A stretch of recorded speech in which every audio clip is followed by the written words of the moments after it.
Destacando a reportagem aqui no Jornal da Manhã de Matheus Meirelles. A migração venezuelana atingiu números semelhantes aos do fluxo mensal de refugiados que cruzaram o mar Mediterrâneo no auge da crise na Europa em 2015. Segundo a Organização Internacional de Migrações, por mês, cerca de 40 mil pessoas estão deixando a Venezuela em direção às fronteiras do país com o Brasil e a Colômbia. Esse fluxo de venezuelanos tem sido gerado pela crise humanitária que atinge o país sul-americano.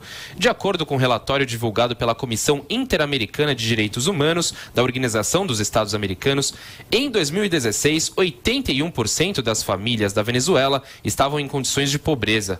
O documento indica que a corrupção e a ingerência entre os poderes do país são as principais causas da crise, que já leva grande parte das crianças venezuelanas para um quadro de desnutrição. Tomás Paoliello, professor do Departamento de Relações Internacionais da PUC de São Paulo, destaca que o conflito entre as instituições demonstra o processo de desdemocratização que ocorre na Venezuela. A crise humanitária e a crise política são, obviamente, crises de duas naturezas, mas que se retroalimentam, né? A falta de capacidade do governo de operar por conta de uma oposição bastante acirrada,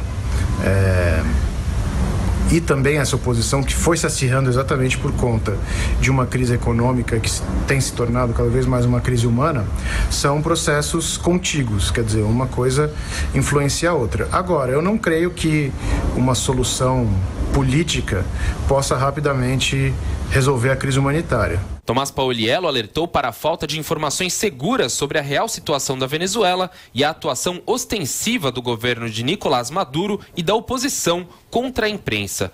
De acordo com a OEA, as leis promulgadas pela Assembleia Constituinte no fim do ano passado se transformaram em uma lista de restrições à liberdade de expressão e fizeram com que todos os venezuelanos tenham medo de serem presos.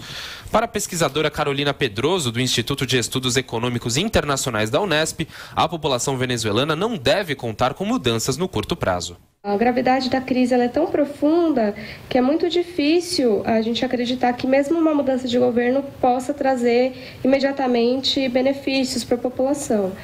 Principalmente porque o que tem gerado essa grave crise na Venezuela são questões estruturais da economia que já estão presentes no país já há muitas décadas, que é uma condição que se chama de doença holandesa, que é essa extrema dependência do mercado petroleiro.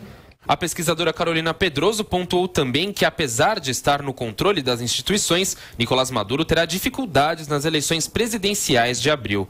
Nessa semana, o Procurador-Geral da República da Venezuela, Tarek William Saab, denunciou o que ele chamou de planos da Colômbia para atacar e invadir o país. Se está planeando nada mais e nada menos que reeditar épocas já canceladas en la historia de la humanidad, como es el bombardeo militar, como es la invasión militar, como es la ocupación a sangre y fuego de un país pacífico como Venezuela. Eso no lo vamos a permitir.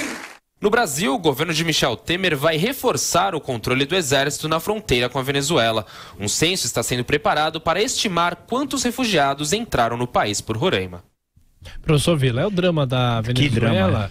E as autoridades brasileiras não vão conseguir fazer absolutamente nada. Inclusive, só uma satisfação até para os ouvintes, a gente tenta entrevista com a governadora de Roraima, absolutamente nada. Bem, Roraima é um estado que não deveria ser estado, insisto, foi um erro da Constituinte, né, ter transformado aquele território em estado. E lá, olha, bem, o marido dela, Neudo Campos, se não me engano, estava preso até recentemente. É legal, porque lá é assim, o marido está preso, a mulher faz político, ou é o contrário, o marido faz político e a mulher está presa. É muito legal, realmente, Roraima é um exemplo de cidadania. É o fim do mundo lá, corrupção, tal. Na verdade, isso aí, o mal já foi feito. Agora, quando o presidente foi lá, na segunda-feira, né, o presidente da República foi lá e disse que toda ajuda que for necessária ele vai conceder, eu falei, vão desviar. Acho que a governadora fez assim, oba, esfregou as mãos, porque parte vai ficar com ela. Olha, é triste ver a situação, já de Roraima, sem a questão da chegada dos venezuelanos, com a presença dos venezuelanos é gravíssimo. Alguns estimam de 40 a 70 mil.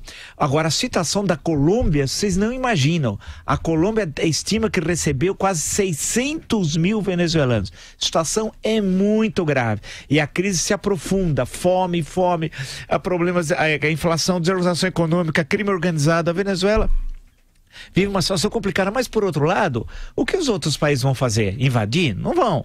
Então ficam de mãos amarradas. Quer dizer, é uma situação terrível. Não tem medicamentos básicos, tal. Falta papel higiênico no supermercado. Situação terrível. E eu vou aguardar o quê? O que aquela questão da América Latina, que era hábito no passado. Esperar um golpe militar, um racha nas Forças Armadas. O problema é que as Forças Armadas são sócias privilegiadas do regime chavista.